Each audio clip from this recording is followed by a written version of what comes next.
মানে মহিলা পুরুষ চোর এবং চুন্নি, মহিলা পুরুষ চোর এবং মহিলা চোর,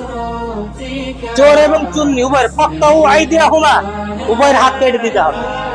আজকে যদি এই বিধান চালু হয় তাহলে আমাদের একেবারে আমাদের কোন নেতা নেত্রীর হাত থাকবে, আবার ডান হাত। এই বিধান যদি চালু হয় ফক্তাউ আইদিয়া হুমা, তাহলে আমাদের মিনিস্টার পর্যায় থেকে নিয়ে এই পর্যন্ত যারা নেতা নেত্রী রয়েছে, যারা এই দেশের টাকাকে লুটপাট করে বিদেশে পাচার করেছে, ইন্ডিয়ায় পাচার করেছে, আমেরিকায় পাচার করেছে, যে দলই হোক না কেন, যে নেতা নেত্রী হোক না কেন, ইসলামী আইনে তাদের সকলের এক নাগাড়ে ডান হাত কাটা যাবে। এই হাত কাটা আল্লাহ সুবহানাহু ওয়া তাআলা বলেন জাযাআম বিমা কাসাবা নাকালাল, এই যে পুরস্কার এটি তাদের প্রতিদান, যার কারণে